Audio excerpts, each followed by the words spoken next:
at Valentina's Tex-Mex Barbecue in Austin, Texas. I'm Modesty Vidal. Miguel Vidal. This is my wonderful wife and business partner. This is my personal chef. Yeah. This is Miguel's food that he grew up eating, but better. I've worked in restaurants since I was 15 years old. I met Modesty back in 2005. We named the business after our daughter. I wanted to be able to represent, she was the baby at the time. I wanted to represent what I felt was true Tejano cooking and true Mexican-American flavors here in Texas. And what better way than to be able to have barbecue and fresh flour tortillas, right? And then everything else that comes in between there. So the business is really based off family, and everything that we do is to be able to share with people and with family. Every customer that comes in, we want to treat them like they're my aunt, uncle, brother, sister, They probably mom, could be. dad, home-cooked food, but presented with such quality that it can stand up to any five-star restaurant. That's what we want to do. But we want to have a relaxed atmosphere where anyone can feel comfortable, you know, put their boots up on one of the picnic tables and just kind of relax and enjoy something.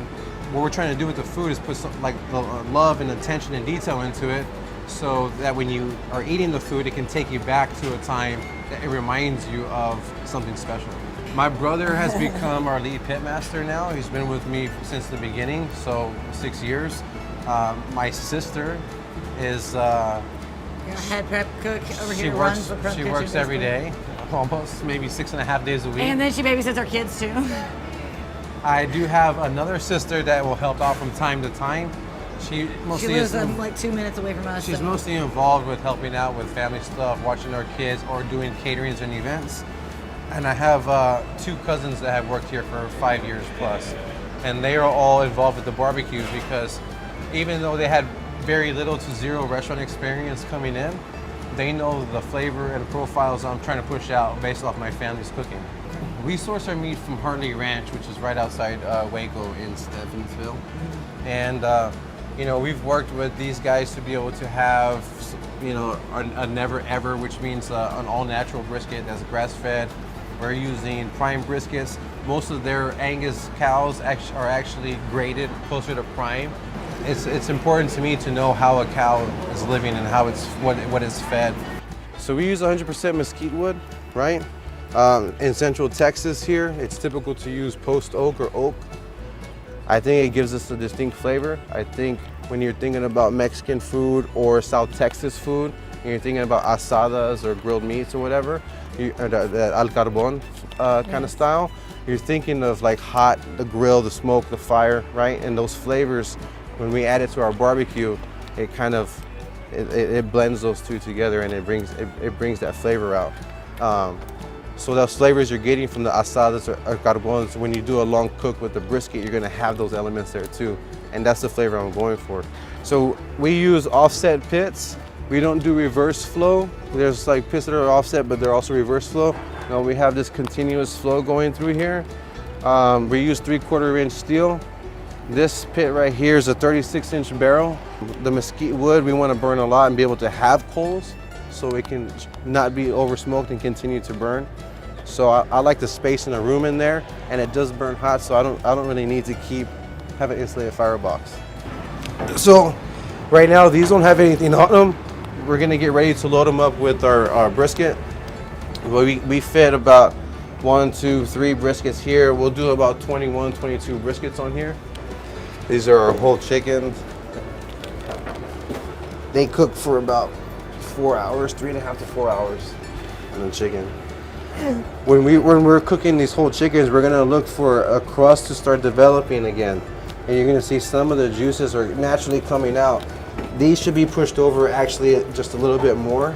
They're a little bit too tight, too close to each other. But we're gonna know that the chicken is ready in about an hour and a half or so, just by taking the tail, okay? We're gonna put slight pressure, and if it starts to pop off, we're gonna pull it. So this is the dry rub for the brisket. The beef ribs will take this on too. Beef ribs and brisket will kind of basically have this combination right here. When we do pork is super heavy on just a dry rub. And then we add more salt to it, and then once the pork gets wrapped, it's gonna hit brown sugar, so you get a little sweetness to it. Here you're looking at a Packer brisket. These are from Jourrney Ranch. They're 100% grass-fed. Black Angus beef. Here, what we do is we're gonna look at this brisket. So like we were talking about earlier, when I was using my hand, showing you what the brisket looks like. So this is what I'm talking about, right?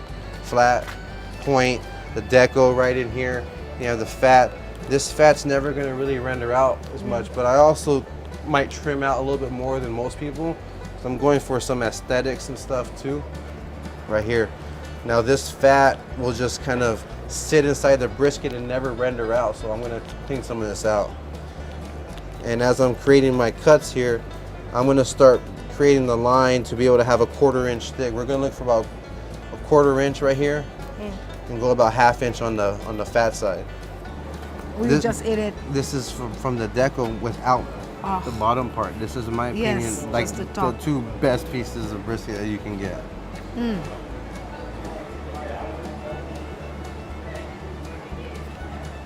Fresh press. Yeah. Should we just like?